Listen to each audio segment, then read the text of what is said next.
With 4th of July coming up and fireworks and celebrations, we thought it'd be a good idea to come down and talk to Chief Collins about fire safety and cookout safety during the holidays. So give us some tips on what we need to know. Okay, first of all, in the city of Pulaski, it's against the law to shoot fireworks of any kind and also buy them. Okay. So you will notice that people have stands around close to the city limit line, but not actually in the city. Okay. Now, you got to be over 16 years old to purchase fireworks.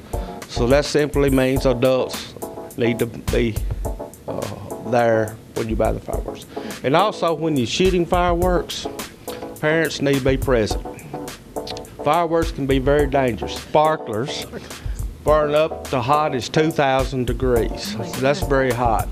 And you usually hand those to a child. Yeah, childs play with them. They'll chase one another with them. That's very dangerous.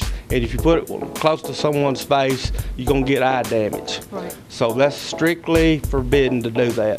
And never throw fireworks at one another. A lot of kids do that to get to playing without adults being there. And they get to playing, they chase one another and start throwing fireworks. Wrong thing to do. You got to take fireworks very serious because you can get in trouble real quick. Not only fire, but injuries. Right.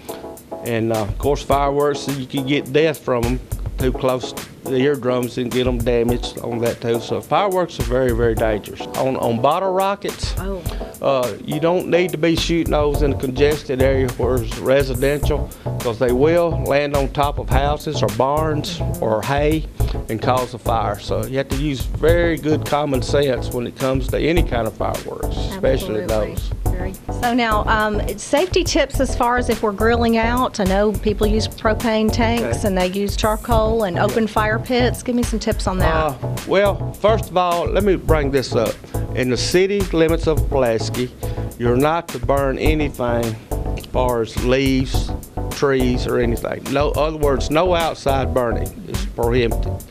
But you can grill, of course.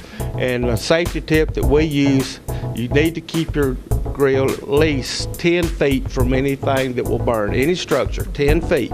That could even be a tree. Right. Anything will burn, 10 feet is a general rule of thumb on that. Where a lot of people get in trouble is on propane, the igniter goes bad. And they have turned that gas on, the propane, and the gas builds up, the gas sinks low. And when they finally realize that it's not going to ignite, they'll go back in the house or whatever and get some matches and they'll throw on it, and then you got an explosion.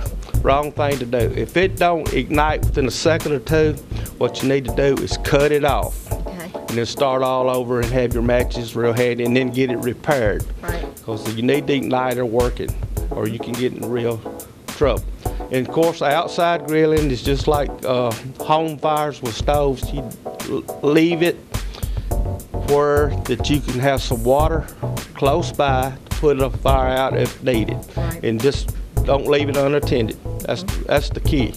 Right. And don't let the kids play around the fire. Absolutely, and good idea too to keep a hose handy when you're shooting those fireworks out in the county. Right. You know, and the Giles County Fire and Rescue respond to, I guess, quite a few fires on kind of fireworks. Good. Yeah. Well, we want you to celebrate and have a great 4th of July, but we do want you to do it safely, so you follow these tips and everything should work out just fine. Hope everybody have a safe 4th.